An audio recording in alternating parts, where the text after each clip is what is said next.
Where does The Wire rank amongst your all-time shows? And for the record, there's no wrong or right answer, but there's your answer. Well, see, The Wire is definitely, I'd say, top 2, maybe 3, depending on what I'm feeling about Breaking Bad in a given moment. Mm-hmm. But I think for shows that I've watched all time, The Wire is definitely right up there. It has to be number 1 or 2. I think with Game of Thrones, though, obviously those early seasons. So HBO has a strong place in my heart, I guess. But The Wire, man, it just. I don't want to bore you with details, but my uncle was the one who actually got me into watching it. I didn't have HBO at my house, and he had it at his. Nice. And what he did, he started watching like maybe 4 or 5 episodes into season 1. He's like, "Hey, I have the show at your house. I think that you'd like." And he definitely used it as a kind of like a bonding tool for he and I, because I think we were growing apart as uncle and nephew at the time. But I was all into that joint. I was all into it. And that basically kind of became our Sunday night routine, I think, for the first 3 to 4 seasons of the show. With everybody, where does The Wire rank amongst your all-time shows? No pressure, you're in it, Yeah, my all-time shows, I would probably say it's definitely in the top 5. Okay. Even though I guess it's been 20 years, so The Wire is considered old school, but I'm like old school. So I love like Sanford and Son and Good Times, the first 3 seasons. But a lot of those older shows kind of have my heart. So if you're asking me like what's my favorite of all time, I'm probably going to lean towards there. But as far as The Wire, definitely, top 5. No.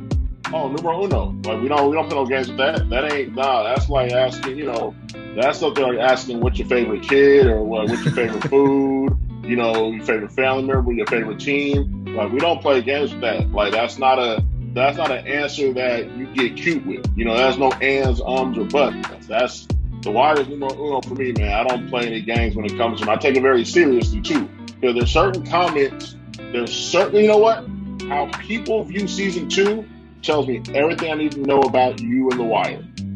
Okay, so for The Wire, it's kind of hard for me to rank it because there was other shows that came before The Wire that set the tone for The Wire, and then The Wire kind of set the tone for today's, shows like Power and BMF and shows of that nature. But to me, like, it's hard for me to say The Wire is number 1, or even like number 2 or 3, but it's definitely in the top 5. Without a doubt, the best. As I said previously, I watched it in its entirety for the first time in 2020 during the pandemic. I think I'm on my 3rd or 4th rewatch. Season 5, I kind of just speed through that because it's easily, to me, the worst season, even though it's not necessarily a bad season. But it's definitely number 1.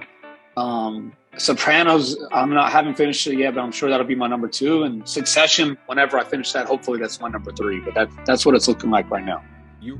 Man, it's definitely top 5. Mm-hmm. And my top 5 all-time shows, and they're kind of all in the same genre. Mm-hmm. Dexter is my top 5. And my criteria is like, you have to obviously hold my attention, but then you have to shock me in a manner that I can't get over. Mm-hmm. There was a shocker in Dexter that I couldn't get over. I always loved Sopranos. Shocker you couldn't get over. I was a huge fan of a show, so The Wire goes in there as well as number 3. But there was a show called Wise Guy, long time ago. Wise Guy was way ahead of his time, late 80s, and it was incredible. That was one of my favorite shows. And then Miami Vice. Oh, man. Crockett and Tubbs. Okay. Because they did it on network television. So you remember how many restrictions were on network television. They did a lot of stuff that was just incredible and really edgy. And it set the tone. And if you were going to do a cop show on TV after that, you better be as cool and as hard and as fast as Miami Vice, or you weren't going to last. So it kind of changed network TV. So those 5 shows are my top 5. And The Wire probably goes to the top because of the production value, the script. Like it's making a hard point, but it's not heavy-handed. So it's really great, the balance that they have with The Wire. It would definitely have to be in that top 3. I'm not sure what the other 2 would be, but I just want to leave room for that. Mm-hmm. It's definitely one of the shows that I've watched the most. I've watched commentaries. I watched, I'm reading the book about it. So it's definitely right up there, top 3 for sure.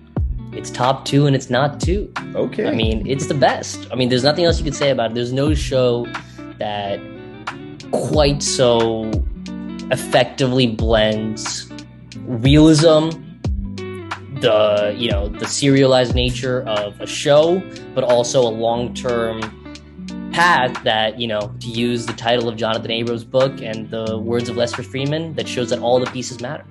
Yeah, this is tough. I was thinking about it, and the cop-out answer might be like that is somewhat mood dependent. Mm-hmm. Like I think it's probably 2. Okay. And like all television, nostalgia plays a huge factor. I wasn't someone who watched The Wire live, which I think actually speaks to a large chunk of the fan base.